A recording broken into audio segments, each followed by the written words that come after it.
I'm Scott Floyd. I'm the District Instructional Technologist for White Oak ISD in White Oak, Texas.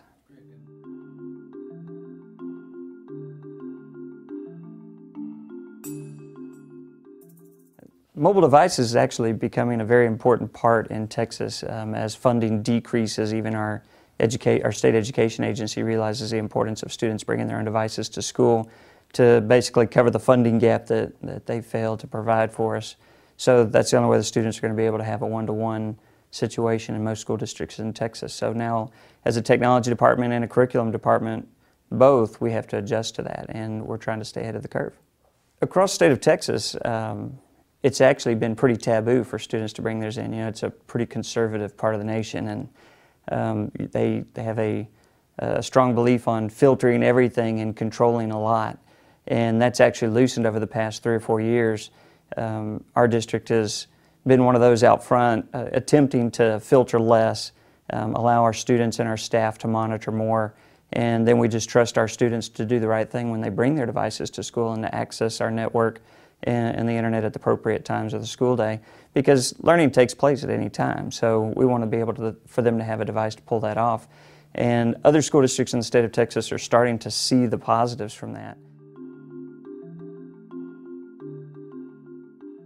I'm probably the first one in the district that did that about 6 or 7 years ago.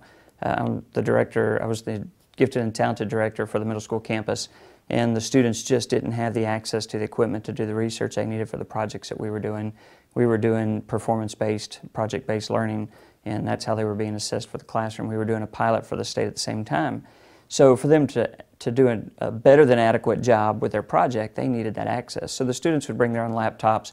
I had the first wireless cloud. My tech director that I have now, Michael Grass, installed a portable wireless cloud in my classroom as a pilot for the district, and the students would bring their laptops, leave them behind my desk during the day, because obviously the greatest fear with being the early ones bringing their devices, their at the time $800,000, $1,200 laptops, was the fear of theft. Right. And it made the principal feel better that the laptop was left in my control, if you will, in my classroom, so it stayed behind my desk until the class. So we started that. We didn't have any issues with it. We were very successful with it. The kids did a great job on their projects. And it kind of grew from there, because it became, if Scott can do that, then why can't I do that? And why can't my students do that? And then the parents would put the peer pressure on as well, saying, well, if they can do that in Mr. Floyd's class, why can't they do that in your class? And that's actually grown. That's been our biggest viral maneuver there, is the peer pressure from the teachers who see what their neighbors are doing and what the parents would see what their children do in some classes, but not in all. Right. The 3 things I would look at if you're trying to develop a bring your own device strategy in a school district: the technology department, number 1, needs to go meet with the curriculum director. Reinforce the fact that they're there for the students, which means they're there for the curriculum department, because that's what the curriculum department is. And they need to get that guidance and create a partnership there, so that way they're supporting each other. If they're not doing that, they're not working together, they're working against each other, and you're dooming yourself for failure. Number 2, you got to get the teacher input, because the first problem you're going to have right out of the box is a teacher who doesn't know how to manage that in the classroom, and that's going to be pretty widespread.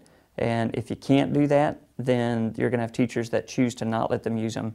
You can let them take the devices all you want. They're just going to tell them leave it in your backpack or leave it in your locker when you come in my room, because it's not going to be utilized. And then make sure that you share those same open door policies with the community, so that way the parents are aware that while they're at school, they're utilizing a network that uses the same filtering system that the school-provided devices use. Does that mean that a child who shows up with an iPhone, and yes, we have elementary students that do that on a regular basis, does that mean that we can guarantee they're using our network? No. But what we can guarantee is that the parent is paying for that child to have unlimited, unfiltered internet access. So they apparently are ready for some type of consequence if it arises. All we can do is the best we can from a monitoring, classroom management standpoint, and just keep reinforcing the fact that there are appropriate ways to utilize these devices and access that are out there.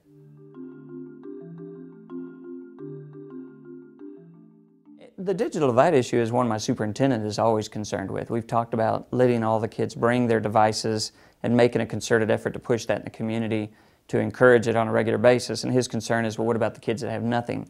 At this point, we have enough, I think, handheld devices, netbooks, iPod Touches, MacBooks, some iPads in place that we can cover most of the gaps that we have.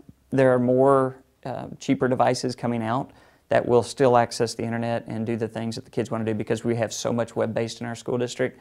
We use Google Apps, we use WordPress blogs, and that's really where their focus is going to be, is accessing web content. So we could buy cheaper devices and provide that, and is it going to be as good as the kid whose parents can afford a MacBook Pro? It really depends on the project they're doing. If that's all they're doing is doing a Google Doc, absolutely. You know, there's not a whole lot of a benefit there. There maybe takes them a little longer to type it. So it's going to be a bigger issue, I think, the more rural you get.